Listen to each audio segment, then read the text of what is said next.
My name's Jeff McMillan. I'm a chairman of the Tennessee chairman of the Tennessee Fish and Wildlife Commission, and today it's December 6, 2013, and we are having a combined committee day commission meeting. And at this time, I'm going to ask Harold Cannon to give our invocation.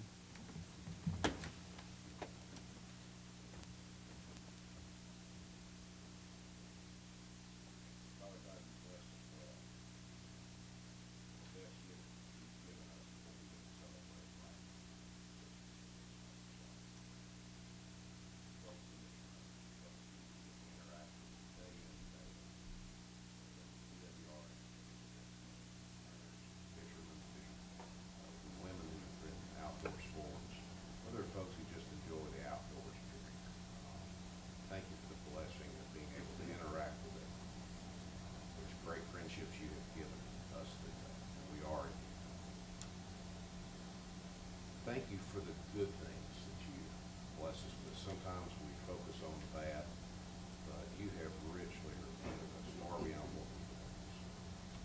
And with that, we acknowledge that you've given us this opportunity. May we steward this in a way that brings a smile to your face. It's done in a manner that you, yes, well done. Blessings to our staff, blessings to those families who are missing family members this year from our staff. May they feel your peace and presence this day. Blessings to our military. Watch over them. For it's in your holy name we pray. Amen. Pledge allegiance to the flag of the United States of America and to the republic for which it stands, one nation, under God, indivisible, with liberty and justice for all. Thank you, Commissioner Cannon, for that heartfelt prayer. I think at this time I'm going to ask Barbara, if you would, to do a roll call, please.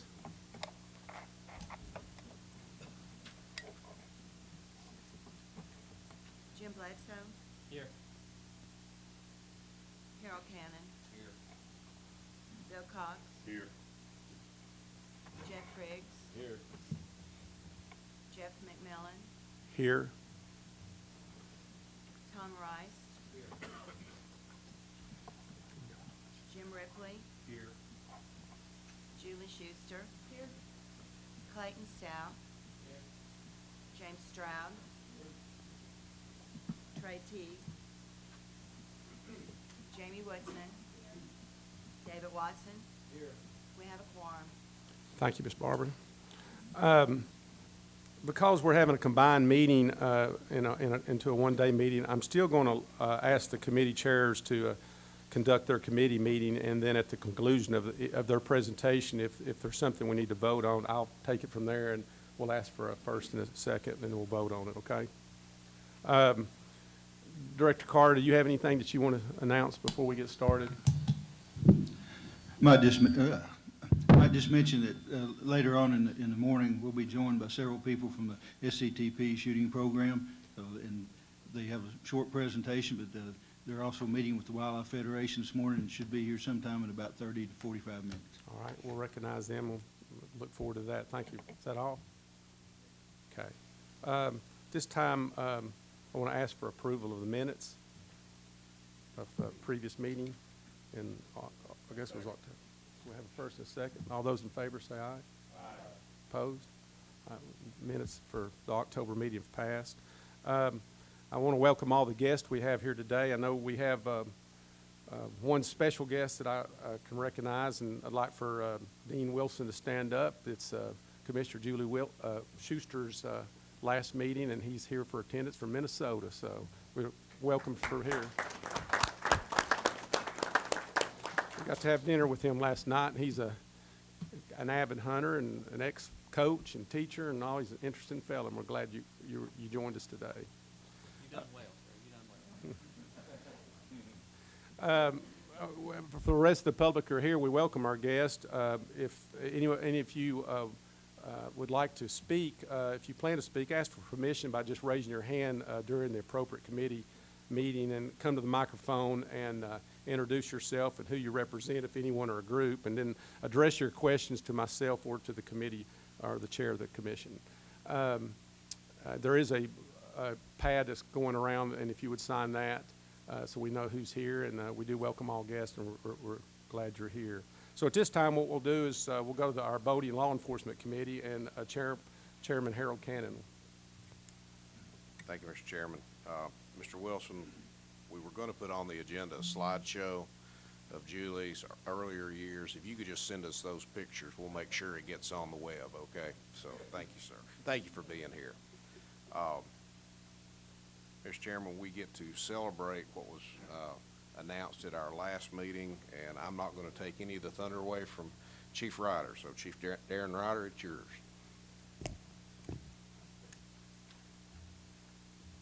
Thank you, Commissioner Cannon. Yeah, I saw the videotape of the meeting last month, and y'all made mention of this. So it's a time thing with CFWA conference dates and y'all's meeting follow-up. Am I in trouble?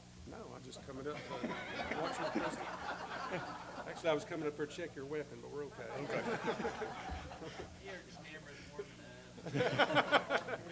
Do you really need to stand there? You're making me nervous. I'm just doing as I'm told to. Okay. Thank you.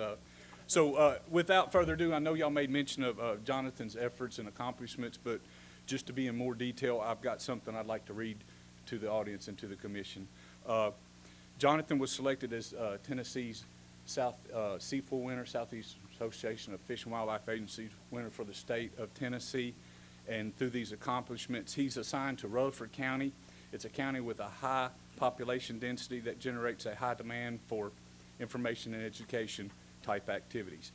On his teamwork and public outreach, he conducted 6 school programs that exposed 525 students to a Hunter's Night Out event. He had 400 people in attendance on that event. He aided with a presentation and a question and answer session for the Rutherford County Co-op on wild hog eradication and control techniques. This program drew a crowd of over 300 people from 4 adjoining counties. He planned and conducted a youth fishing event for 60 children. He taught or assisted with 600 ed classes that certified 173 students. He helped man a booth at the National Wild Turkey Convention in Nashville. He worked at the state championships for the National Archery in the Schools program that was attended by over 800 plus students in Murfreesboro. Served as an instructor for the Tennessee Outdoor Youth Summit Camp, TOYS, which is held in Clarksville, which was attended by 81 high school students.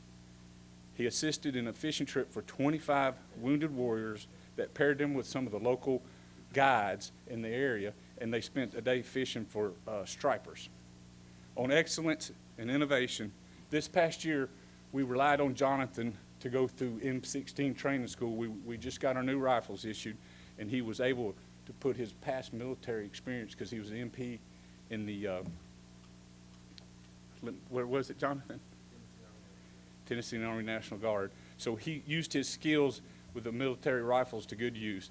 He assisted in training with qualifications all the Region 2 officers with the M16s. He's currently, hopefully we can get him on the list. He wants to attend our next firearm training school, so hopefully we can get him in that instructor class.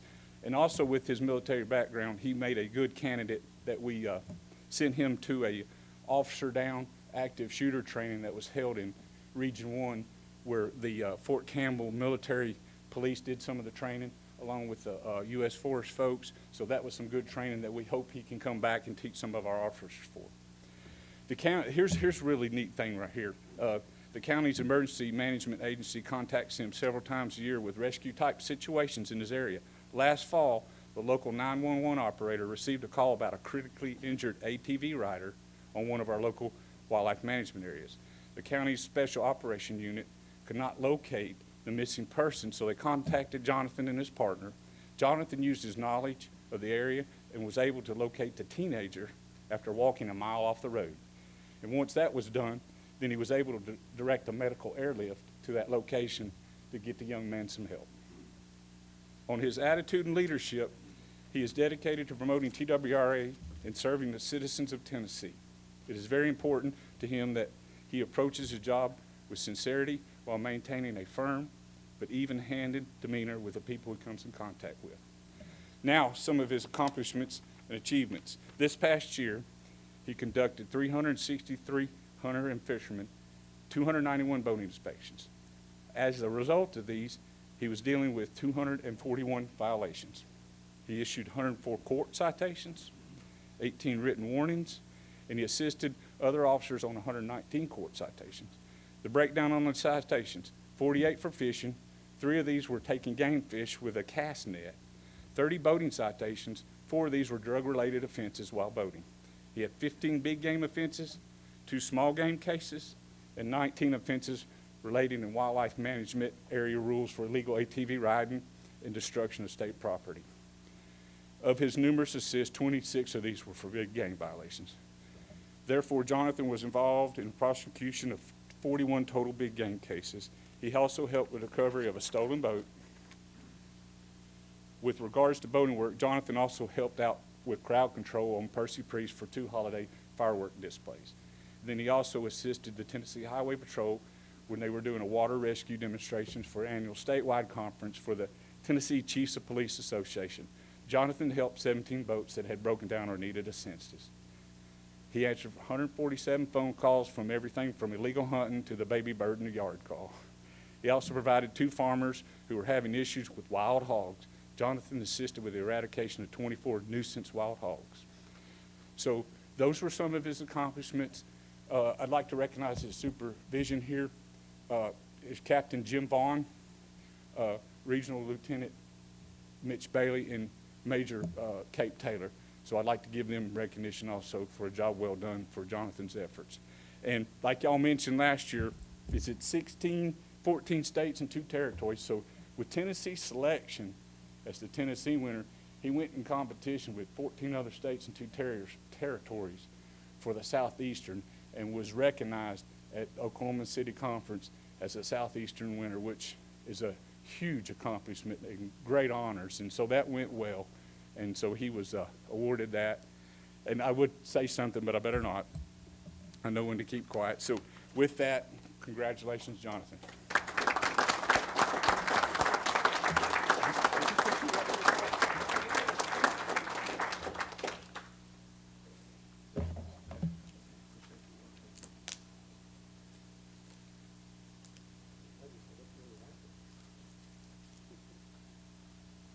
Oh, I can't help it. I'm going to say something.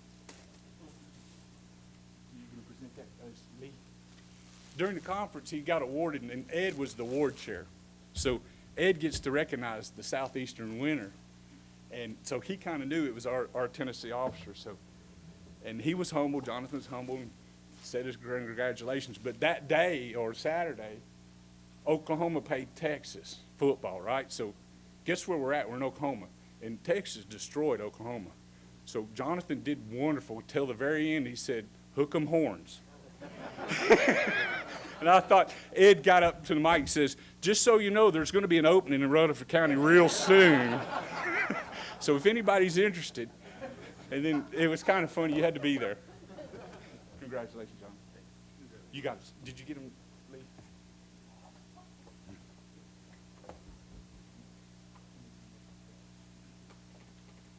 Oh, here we come. We generally do these outside.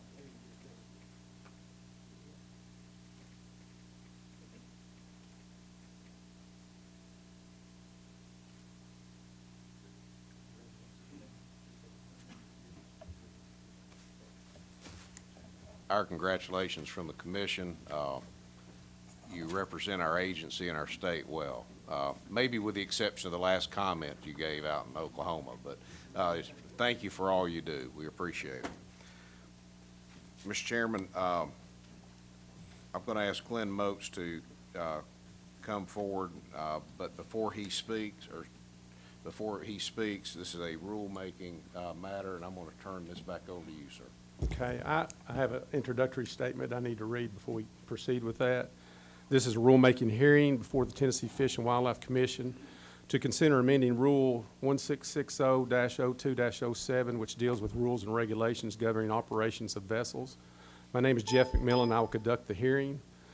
The Tennessee Wildlife Resources Agency staff will present information on the proposed rule amendment. Commission members will be permitted to comment and ask questions. Members of the audience will be permitted to comment and ask questions. Staff members and members of the audience wishing to speak should identify themselves before speaking. I reserve the right to limit comments and discussion, especially in cases of repetition. Darren? Yeah, sorry, Commissioner. Glenn is one of our TEMA guys, and they're down in the pit today. They've been there since 6 o'clock, and I imagine they're going to spend all weekend down there with the weather forecast. So I told him I'd step in and do this for him. Excuse me. If you remember, back in September, we presented these two very slides to the commission, and y'all were able to vote on an emergency rule for this Gallatin steam plant project, and that emergency rule is coming to a close. The proposed construction on this site is 2016, so we thought we would present this to y'all to ask the request to vote to approve a permanent rule, and it's underneath 166207.04, which is Old Hickory Lake, and we amended it by adding the number 21 that they're prohibited from entering the discharge channel at the TVA fossil plant near the Cumberland River Mile 243 as marked by information buoys and barrier floaters. And there's the photograph of the area that's under construction. So we request that this be voted on as a permanent rule. Thank you, Darren. Are there any comments or questions from the commission? Move approval of the rule. All right. All right, we have a approval and a second. I want to ask first before we vote, for the audience, is there any comments or questions from the audience? And if not, then we'll do a roll call vote. Ms. Barber, please.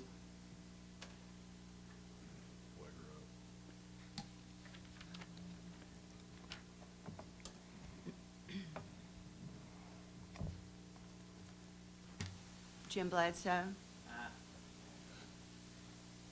Harold Cannon. Bill Cox. Jeff Griggs. Jeff McMillan. Aye. Tom Rice. Jim Ripley. Julie Schuster. Clayton Stout. James Stroud. Trey Teague. Jamie Woodson. David Watson. All right. I guess- Yes. Hey, I'm sorry, my director made a good comment, just so you'll know, once that construction's complete and finished, because people do like to fish in this area, that we'll come back to the commission and repeal that rule so the fish can go back in there and fish. Thank Okay, you. thank you, Darren. That concludes our Bodie Law Enforcement Committee meeting. Okay, at this time, we're going to move to the Wildlife Management Committee, and I'm going to handle that. Chairperson Teague is not here, and we also have a rulemaking that we'll do first, and then I'll ask if there's any other business that we need to discuss for wildlife. Richard Kirk, we're going to ask him to come up. He's Wildlife Manager for Region 2, but before he gets started, I'm going to read the introductory statement for this rulemaking also.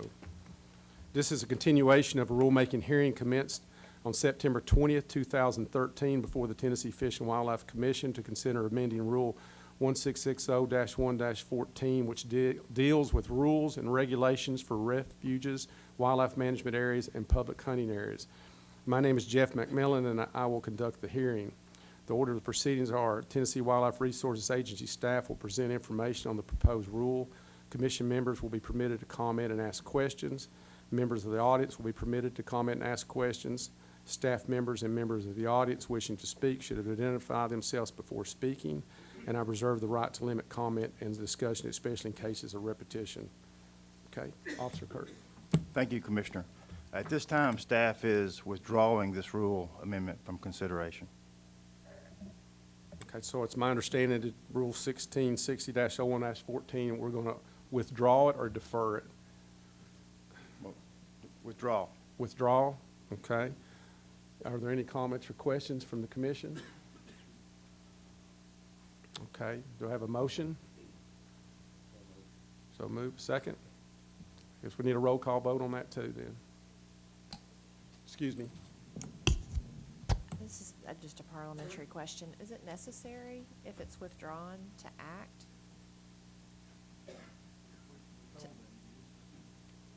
And is it common that we take roll call votes on all rules? Is that common? Great, thank you. Okay. Ms. Barber? Jim Bledsoe. Harold Cannon. Bill Cox. Jeff Griggs. Jeff McMillan. Aye. Tom Rice. Jim Ripley. Julie Schuster. Clayton Stout. James Stroud. Trey Teague. Jamie Woodson. David Watson. Thank you. So, just to clarify to the commission, this, I know that this is the second time it's come across. Is it because you're just still not satisfied with the, how it's written, and we're going to keep working on it till we get it what we feel like it's right? There are about 3 different parts to the rule, and they're not necessarily associated, but because of the different actions, they vary everything from where boats may be parked in an area to different things and activities that occur in wildlife management areas. And we didn't have what I felt was a clear consensus on how we ought to move forward. So rather than fragment it, we thought we would just start over and come back to you with a rule that will be similar, but one that we have consensus on that we'll bring to you. Okay, thank you for clarifying that. Thank you. Is there any other discussion concerning wildlife management from the commission, audience? Okay, well, that concludes our Wildlife Management Committee. We'll move on to Fisheries Management Committee. Chairman Jim Bledsoe, please. Thank you, Chairman McMillan. First, I'd like to recognize Bobby Wilson, Chief of the Fisheries Division. Thank you.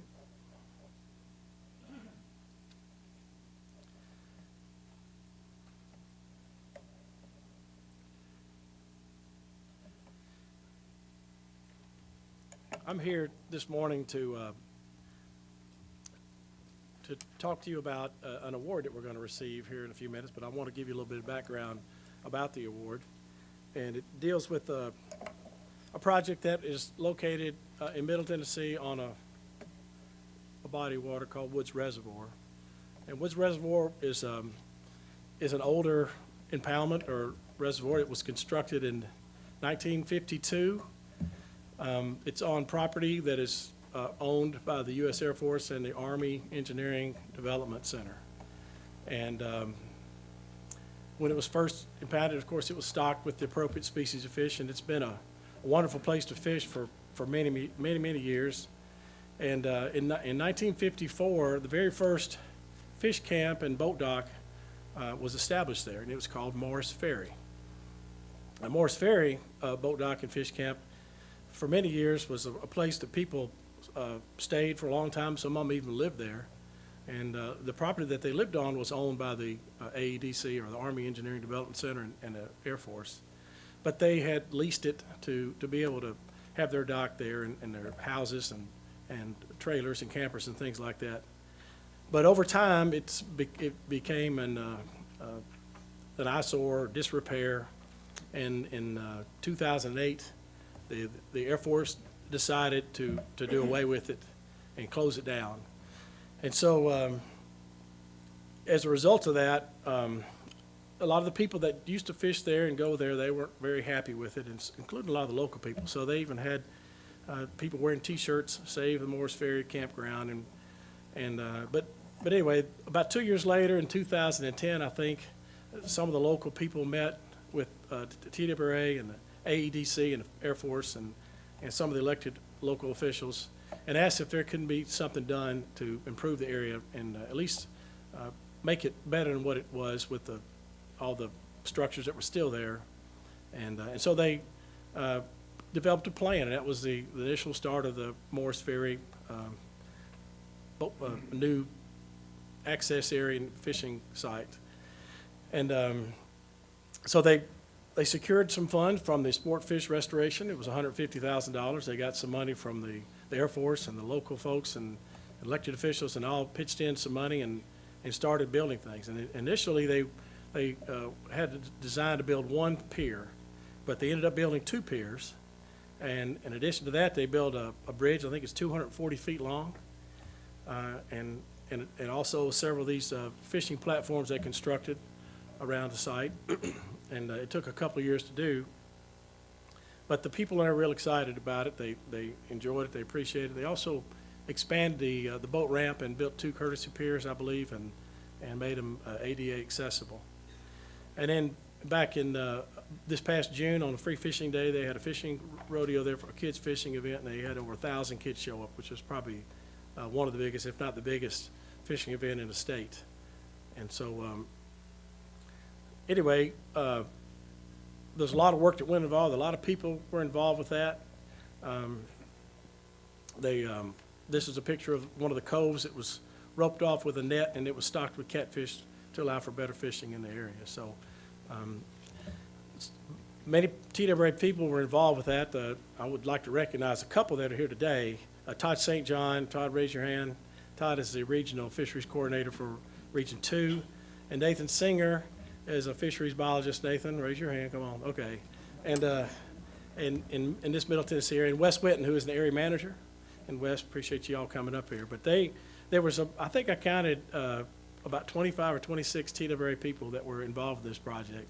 And I would like to claim all the credit like I usually do, but I can't. I know Commissioner Schuster and I made a trip down there, and I think I did pass a hammer to you, Todd, one day while we were there for you to hammer a nail in it. But they deserve the credit for it. I'm just up here recognizing them for doing that. And then I would like to recognize, hang on, I would like, went too far. I would like to recognize the person who's going to present the award. But this project was the results of the project was submitted by Todd St. John to the American Fisheries Society for an award in the sport fish restoration category of access. And here to give that award today is Mike Stone, and Mike is a recently retired fisheries chief from the state of Wyoming. And he's here on behalf of the American Fisheries Society. He is the president of the Fisheries Administration section of the American Fisheries Society. And so, Mike, I'm going to let you come up here and speak and talk more about the award.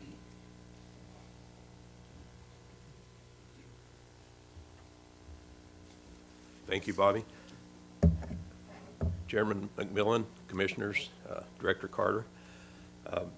On behalf of the American Fisheries Society, I'm very pleased today to present the 2013 Sport Fish Restoration Outstanding Project Award in the category of sport fish development and management for access to the Tennessee Wildlife Resources Agency. The agency's Morris Ferry and Bank Fishing Access project, titled Revived and Alive Again, was selected for this award from a field of strong contenders nationwide. Morris Ferry is a great example of how the sport fish restoration program can contribute to fishing, boating, and quality of life.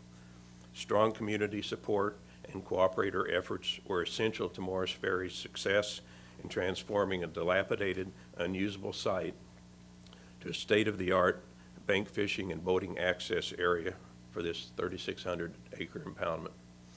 I have a few comments with respect to the American Fisheries Society and the Sport Fish Restoration Program, if I may. The American Fisheries Society is the world's oldest and largest professional society dedicated to strengthening the fisheries profession, advancing fisheries science, and conserving fisheries resources. It was founded in 1870, and the American Fisheries Society currently has over 9,000 members worldwide, representing a wide variety of fisheries interests.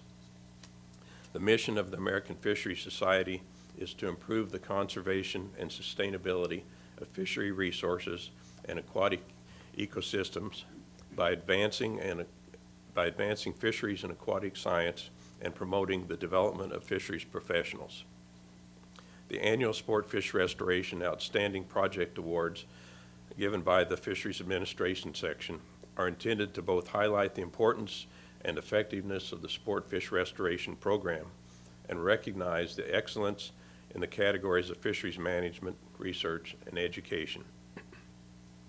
The Sport Fish Restoration Program is also commonly known as the Dingle Johnson or Wallop Bro after its primary sponsors. It obtains revenues through a federal excise tax collected on fishing tackle, boats, and motorboat fuel. The revenues are returned to the states to enhance fisheries and boating activities. And this is a true user pay, user benefit program. The program was first created in 1950 and expanded in 1984, and it has provided about $7 billion nationwide throughout this time period for better fishing and boating. Tennessee's sport fish restoration allocation is over $6.5 million for 2013. And the entire program period from 1950 through 2013, the total allocation is nearly $164 million.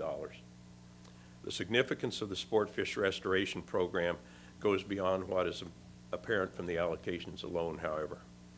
The sport fish restoration program was the genesis of modern fisheries management for the states. And for example, in my home state of Wyoming, the fisheries program prior to 1950 consisted mainly of a chief fish warden and a few hatchery personnel. And over the next 4 years after passage, the state added its first biologist to staff, a newly formed fisheries management program. Most of those people were recent college graduates from the ranks of World War II veterans. This was the greatest increase in Wyoming's fisheries program ever, and it formed the foundation for modern fisheries management that continues today. And many of the other states, including Tennessee, I think share similar experience, and I think this happened shortly after the Tennessee Fish and Wildlife Commission was formed, so I'm sure that was a timely influx of finances to help with that effort. More recently, the 1984 Wallop Row Sport Fish Restoration expansion provided additional opportunities nationwide to broaden services provided for anglers and boaters. For Tennessee, the Wallop Row expansion resulted in construction and acquisition of several fishing lakes in Middle and West Tennessee, the construction of Normandy Fish Hatchery, improvements and expansions to 5 warm water and cold water hatcheries, and the expansion of the statewide reservoir and streams program, as well as the habitat protection program, and construction of numerous motorboat access sites on reservoirs and streams across the state. The Fisheries Administration section recognizes the critical importance of this program to state fisheries agencies, but it also knows that the program is subject to periodic reauthorization by Congress and ongoing scrutiny from those users who pay the excise tax. This annual awards program helps identify and showcase the outstanding fisheries projects from across the country, and it is hoped to generate appreciation and continued support for the sport fish restoration program. So with that, I thank you for the time to provide the background on the American Fisheries Society and the importance of the sport fish restoration program and to present this award. So at this time, I'd like to formally present a plaque to the Tennessee Wildlife Resources Agency for their Morris Ferry project.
Thank you, sir, for that. And Bobby, congratulations, and those Region 2 boys are doing a good job. They're doing a All good right. job. And, I'll take no credit for that. That being a national award, that's just outstanding It for our is. agency, and that's probably one of the reasons fish got the top billing on that, Tennessee Fish and Wildlife. Exactly. So, It's about time. Subject to change, right? No, hope not. all right, let's move on to some trophy bass. Okay, I'm gonna go right into that. 14 pounds, 8 ounces. I'm sure everybody in this room knows what that means. Anybody want to guess? Tell me what 14 pounds, 8 ounces means in the fish. Of course, Commissioner Bledsoe got that. What did you say? Porterhouse. That is a record, that is a current record for largemouth bass, state record in Tennessee. 11:15 is a better, That's a smallmouth bass, but we're here to talk about largemouth today. But it was caught on October 17th, 1954. It's been almost 40 years, and will be 40 years about this time next year, by a man named Lode Barnett in Sugar Creek in Lawrence County. So, I don't know, when I first came up here as the assistant chief, probably almost or more than 15 years ago, we were talking about big fish and this record here, which has been for, at that time, not quite 30 years. But, I mean, 14 and a half pounds is a big fish, don't get me wrong. It is a big largemouth bass, obviously, because it's been around for a while. But it got me to thinking about, about maybe is there a way to get this bigger, maybe to break this record? And so I contacted or looked up the records of some of the states surrounding Tennessee and maybe outside of our range just a little bit, basically most of the southeastern states.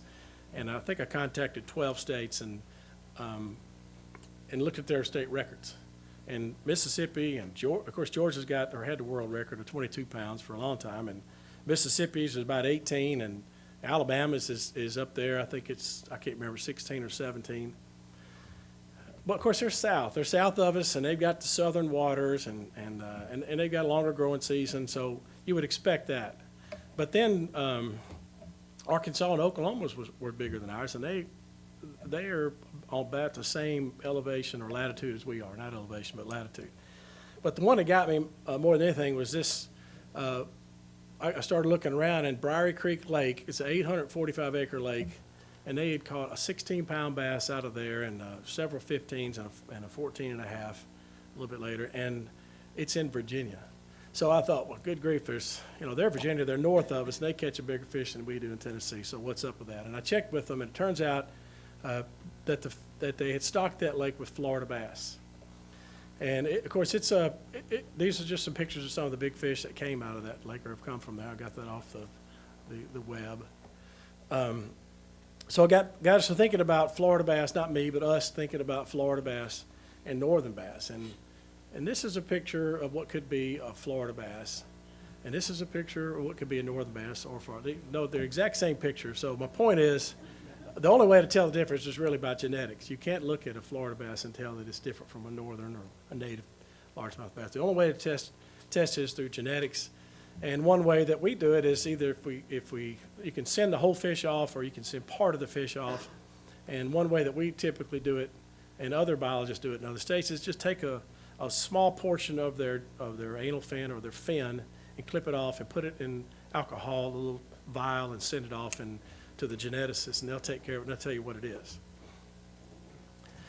Also, back in the late 80s, Tennessee Tech conducted sort of a statewide evaluation of some of our bodies of water to look for the presence or absence of Florida bass genes in the lakes, and that's probably maybe kind of hard to read, but it says largemouth bass from nearly all the waters in the state had at least a small percentage of some Florida bass genes. Now, during this time, it's over 25 years ago, they did it by a method called electrophoresis. They use these gels. And nowadays they have techniques that are a lot more sophisticated, and you get a lot more information. This, at the time, just told you that it might have some type of Florida gene in it. Now you can tell almost what percent of the Florida genes are in it. So it's got a lot better, but at least told us that, there are some lakes in the state of Tennessee that have some Florida bass genes, and they probably came from people who may have stocked their ponds with Florida bass. They can buy them from anywhere, and they could bring them in and stock them, or they could be from people that may have caught them in a tournament and want to bring some bass. And plus, Tennessee is in a sort of a zone where the very southern end of some of our waters might be, might have some Florida bass genes in there naturally.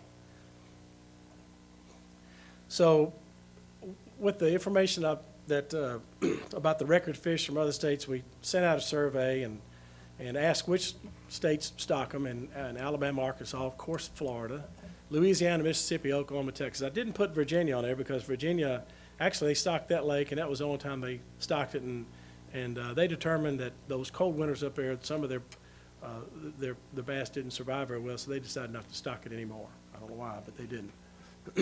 But these states here are the ones that have a pretty active Florida bass stocking program, and so we asked some other questions. Asked them, what was of those states that stocked Florida bass, what was their state record before they started stocking Florida bass, and then what was their state record after they started stocking?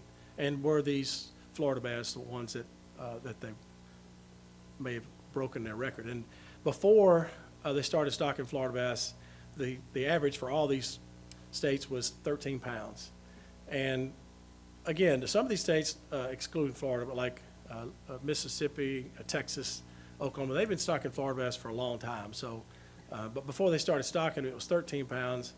After they started stocking, the average was 16 pounds, 9 ounces. So that kind of piqued our interest a little bit. And we asked what type of waters that they stocked, and they stocked small impoundments or small lakes, typically from 100 acres to 500 acres. Or if they stocked a big lake, it was eutrophic, or that's just a word for meaning it's fertile.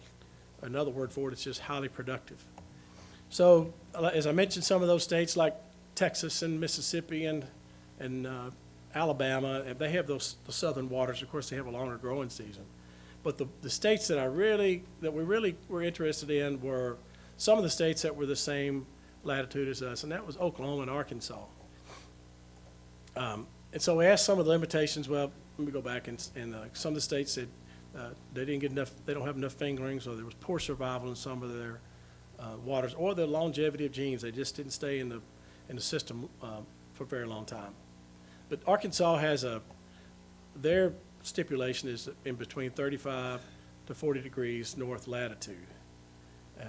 Oklahoma used a thing called heating degree days, and I'll try to explain that. That's the National Weather Service, I believe, provides this information. And a heating degree day, when the air temperature gets below 65, that's considered a time when you have to turn the heat on. And if you take the high for the day and the low and subtract it from the low of the day, and so anyway, I knew I'd have a hard time with this. Let's say that maybe I can do better if I can explain it as an example. If the high was 41 and the low was 20, and I'm going to give up. Thank you. Anyway, Oklahoma used the heating degree days, and we didn't have to figure this out. Somebody else figured it out for us. We looked up the literature and looked at all the states that across the state and what their the heating degree days were for an average year. And it turns out that from about Dyersburg to Chattanooga is in that zone. It falls from 3,400 heating degree days or less, and those areas above there had more. And so we had this line. It's not exactly a straight line, but it does cover those areas of the state that have heating degree days of 3,400.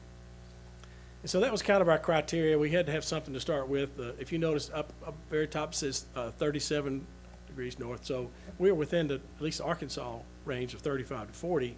But more specifically with Oklahoma, who had a stocking program of Florida bass for many years, they used this category, this heating degree day thing. So we went with that. And so just a little bit about our stocking and where we stocked. We initially stocked Carroll Lake in 1997, and it's, of course, in Carroll County. It's a small 100-acre lake. We put about 2,500 in there. And from this, we got our fish from Florida, I believe, and from the initial fish that we got, we took about 100 of them and put them at Humboldt Fish Hatchery to grow out as future brood fish for Florida bass. What's that? No, I'm talking, well, there's Carroll County Lake is 1,000 acres. Carroll Lake is our agency lake. That's what I'm talking about. It's only 100 acres. It's outside of, yeah, there's two lakes that's real confusing. We did, and I won't talk about that. You're jumping ahead of me. I doubt it. So you put 2,500 bass in a 100-acre lake? Yeah. Yeah, we put about 2,500 bass in a 100-acre lake. But it already had bass. It already had an established bass population in there, so we put some in there. We just wanted to try to get something going with it, so we started with that. And then in 1998, we expanded a little bit. We thought, well, let's try to put some in one of the most productive lakes in the state, and that's Kentucky Lake. And we put it in a small embayment, or about a 500-acre embayment called Harmon's Creek. And we put some in Lake Graham, which is agency lake where the Region 1 office is located in West Tennessee. And then we also put some in Browns Creek Lake, Commissioner Griggs, in your backyard. And these, again, all these bodies of water had bass already in them, but we put them on top from 1998, 1999. And in 2000, we stocked Lake Graham again, we stocked Harmon's Creek Lake again, and we stocked Gibson County Lake, which was a new agency, is relatively new agency lake located in Gibson County near Tresvant. And it has it's about a 560-acre lake, I believe, and this was a new lake, so we put half the fingerlings that we put in were Florida bass and half were the northern bass. We wanted to just see what would happen by doing that. And so, real quick, it's just Gibson County Lake. Again, this is just an aerial photo of it, and it put out some really nice big bass. Of course, a lot of new lakes, when they're first impounded, are going to put out some. You're expected to catch new big fish because it's a very productive early on. They don't have a lot of competition with other fish, and they grow really fast. But we did a genetics evaluation of some of the fish. The concessionaire is a person who sells bait and tackle at a bait shop on some of our agency lakes. They also sell permits there. But we asked them if he would get a fin clip of some of the bigger fish that came out, and so he got fin clips from, I think, 25 bass that were 6 pounds and bigger. So these weren't just all small bass, they were bigger fish. And back then, it was 77.3% were the Florida, had some kind of Florida bass in them, and 22% were the northern. And the average weights, the northern largemouth bass was 6.65, and the Florida was almost a pound heavier. And these were, again, only 25 bass. Is a relatively small sample, and it didn't really sample the whole lake. We just wanted to kind of get an idea of what the bigger fish were. In the Browns Creek Lake, in Commissioner Griggs' backyard, we were electrofishing there in 2009 and shocked up this honker of a fish. And it turns out it weighed 16 pounds, 15 ounces, which, if caught by a rod and reel, would have exceeded our record by over almost 2.5 pounds.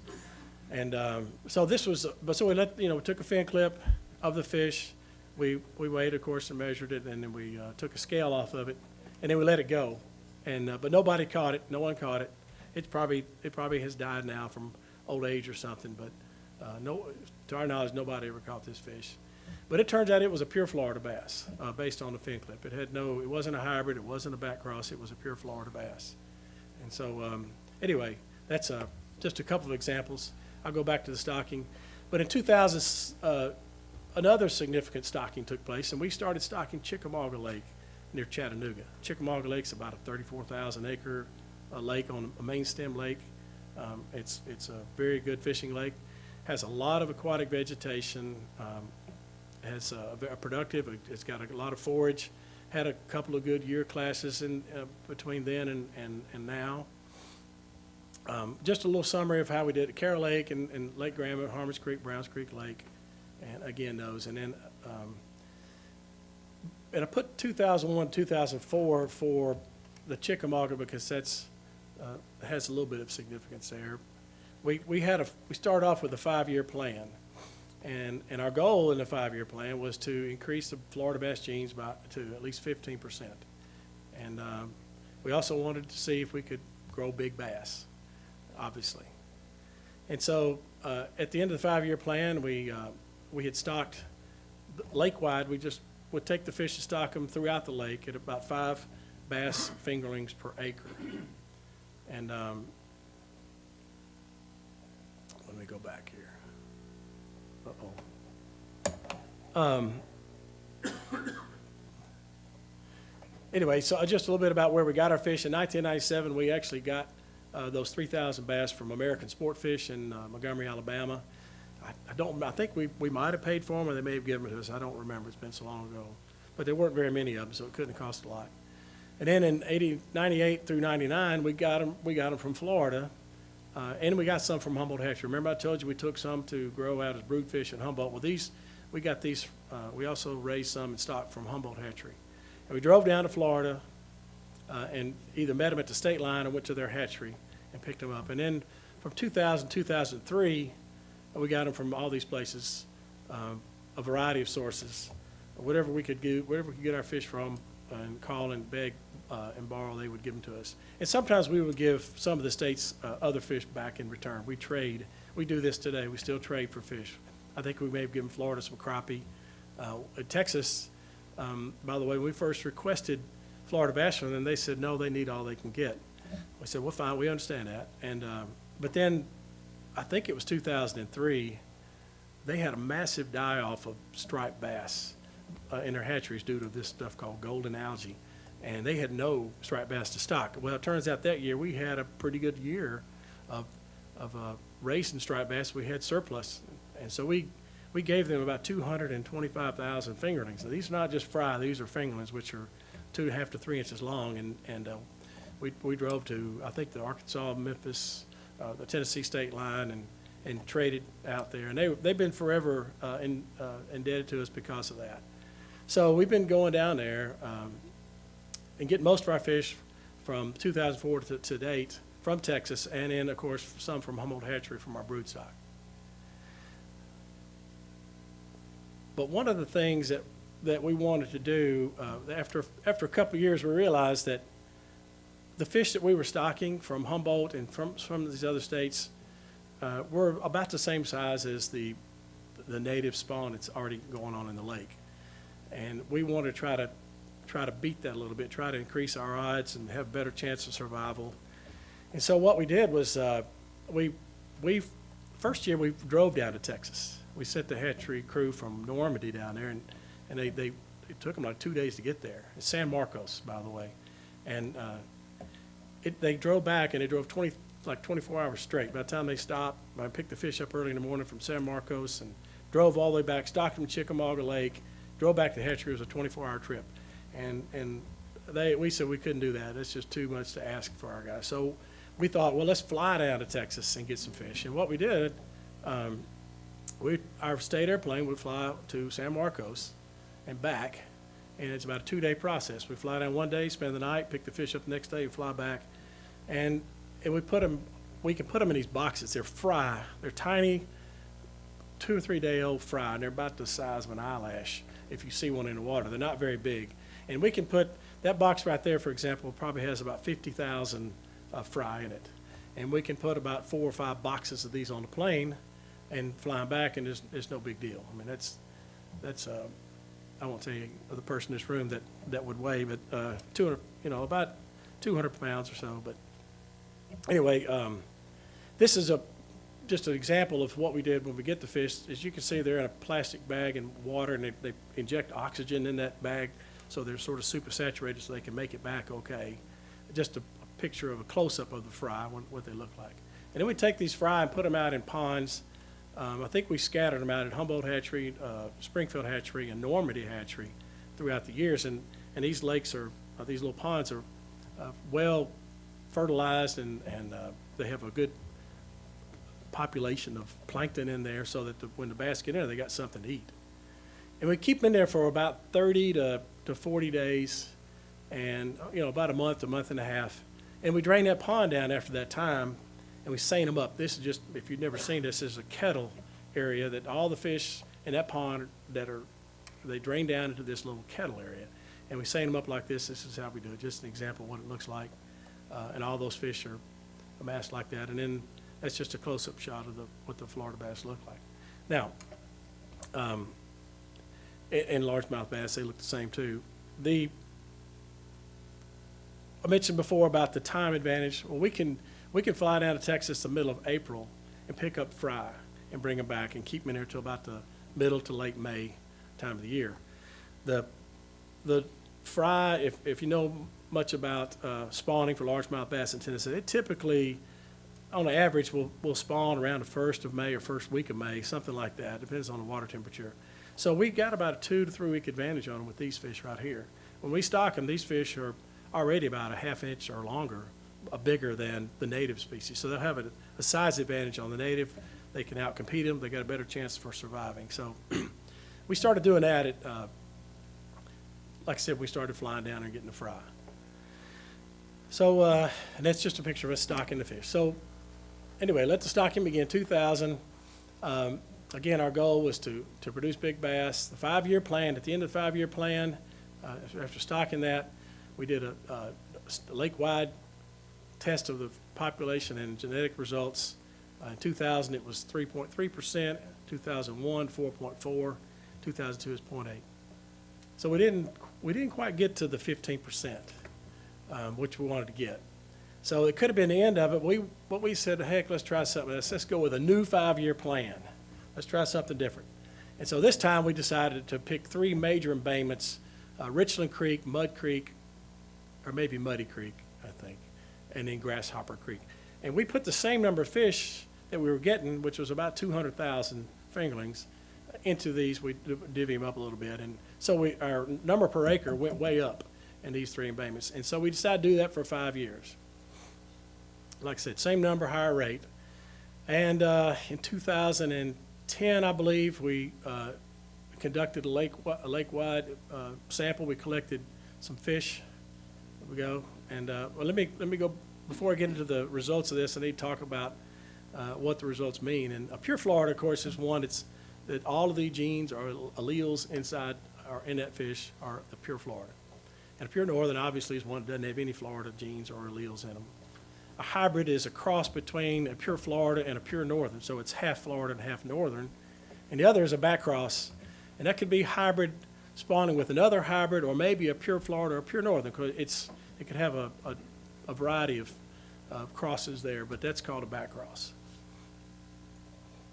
So the results of the Chickamauga Reservoir genetics, these are just the number of fish that we collected and what the results were in those fish. And 61% were back cross, 11% were hybrids. Pure Florida was only around 5%, and Northerns was 22%. And this is 62 fish. 2012, conducted another one. We had twice as many fish. Back crosses, again, dominated the sample with 75%. Hybrids were 15%. Florida's went down a little bit, and Northerns went down a little bit too. So what? You know, we did what we wanted. We got our 15% or better. We got a lot of Florida bass genes in there. What does that mean? Does that mean anything? The other part of the equation was the big bass. People started catching some really big bass there in the last couple of years. In fact, one of the stringers, I think on the right here, broke was one of the highest ever recorded records for a BASS tournament. Mike Jolly, am I right there? It broke set the national record at 4? Okay.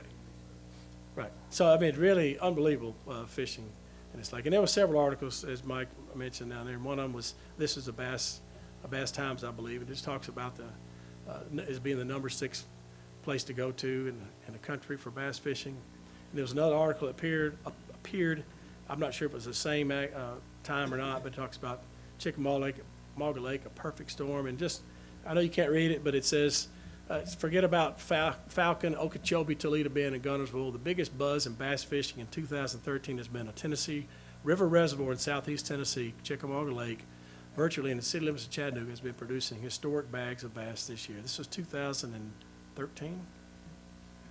Yep, this is recent. So again, we thought, okay, so what? You know, we got a lot of genes in there, but what about all these big fish? Are they Florida bass? And this past spring, the Region 3 reservoir crew went to some of the tournaments, and they collected fin clips from 50 bass that were 8 pounds or bigger. Now, these aren't just regular bass, 5 pound, not those little 5 or 6 pounders. These are 8 pounds or bigger. And the biggest was a 13.8 pound, although that's one we sent in, although it was a non-tournament, it's one we actually collected, I believe. And so we decided to send these off to get those evaluated and see what if these big fish really are what the fishermen were saying they were, because they could tell the difference between a Florida bass and a northern bass, but we couldn't. And so I got the results back just a couple months ago, and actually it says 48. Two of the clips that we sent in, they weren't readable for whatever reason, so we got 48 out of the 50, and it's different in 75% were the hybrids, which is a cross between a pure Florida and a pure northern, and there was 25% of them were back crosses. There were no pure northerns or no pure Floridas in the catch in the tournaments. If you remember the slides I showed before, the population was dominated by back crosses, and 15 to 25% were hybrids. But when in the actual catch were the hybrids, which probably shows that they are, that's the thing that you look for in a Florida bass. One of the good thing is they grow big. The bad thing is they don't tend to bite very well, and that's why they grow big. And the northerns maybe not grow as big as the Florida. So we wanted the first generation of those hybrids have that growth ability, plus they still bite. And that's probably why they caught so many fish in this tournament that were big and hybrids. So I'm ready to jump up and down and say, great, it's a success. We did exactly what we wanted to do. We got the genetics percentage in there. We got big fish in there. So that's awesome. So what are our future plans? Well, we want to continue stocking Florida bass in Chickamauga, at least on the short term. Some of the concerns from our biologists, and we've met several times talking about Florida bass. Let me start off by saying the good news is it worked great.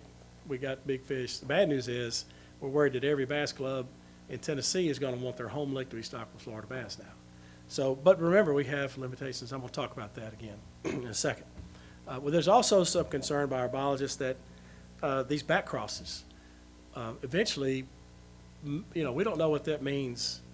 Could some of these back crosses get so breed with each other so much that they become an inferior type fish? Maybe they don't grow as big and they don't bite. So then you're stuck with what do you do then? So we want to tippy-toe through this. We want to walk cautiously through what we do here. We don't want to just jump in and start stocking them everywhere. But at least since we've been stocking Chickamauga, I think we want to continue that in the short term until we can figure out exactly what we want to do next.